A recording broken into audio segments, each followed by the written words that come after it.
Killer whales moving together in unison. These synchronous behaviors help strengthen social bonds and allow them to problem solve as a group. This is just one of the reasons why they're known as the ocean's top predator. Their scientific name is Orcinus orca. Their common name is killer whale, and each of our 5 whales have their own personal names. We have our 2 males, Cayuga and Tuar, and joining us right here are our 3 females, Takara, Sakari, and Kamea. Kamea is our youngest whale at 9 years old. Her mother Takara is our oldest whale at 31 years old. Takara is also the matriarch of our pod, which just means she is the leader. These whales trust us and take an active role in their own health and well-being. Through the use of positive reinforcement training techniques, we're able to teach them husbandry or healthcare behaviors. Joining us at the slide outs today are trainers Jacqueline, Kylan, and Casey to help demonstrate some of these behaviors. Thanks, Brooke. Hey everyone, Kylan and I are over here with sisters Kamea and Sakari, and they are demonstrating one of the very first behaviors that we train the whales, which is called a fluke present or a tail present.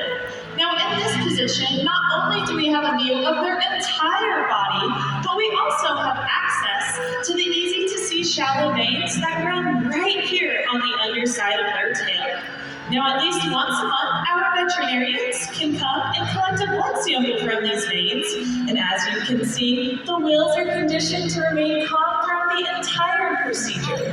During today's presentation, you will notice we are giving the whales rub-downs, tail massages. That is just one way that we can build our relationship with the whales because they have very sensitive skin.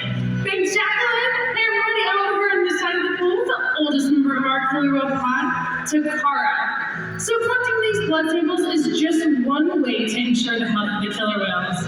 Another diagnostic tool that we use is how much each whale weighs. So once a week, in one of our back adjacent pools, we ask the whales to slide their entire body up and out of the water on a killer whale-sized tail, just as Takara is demonstrating right here in this slide.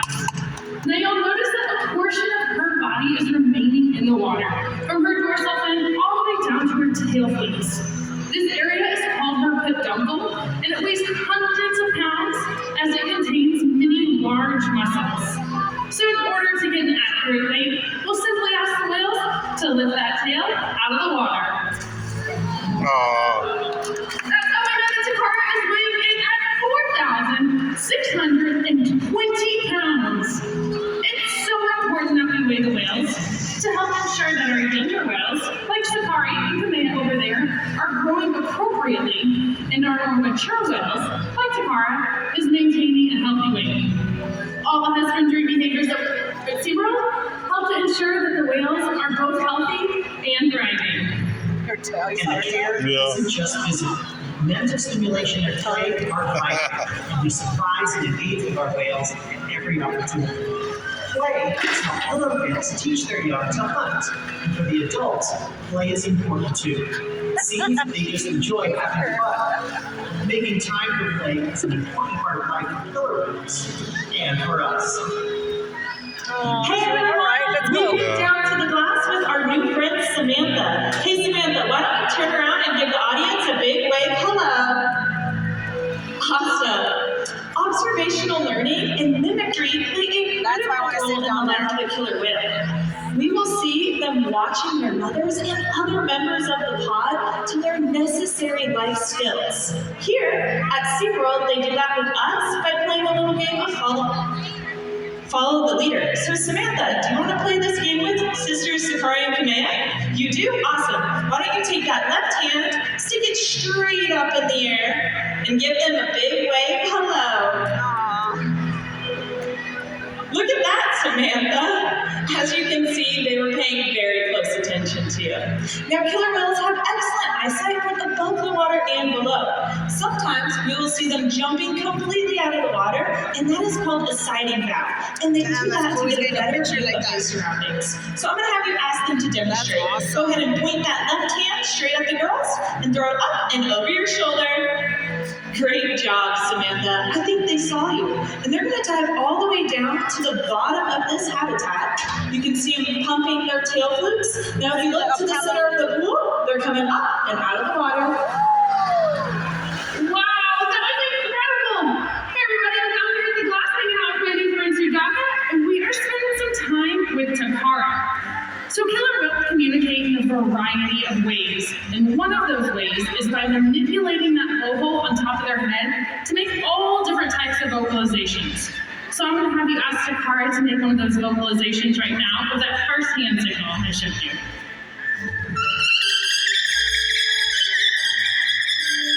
Perfect, very nice, that's awesome. So that's just one of the ways that they can communicate. Another way is by tapping different parts of their body on the surface of the water.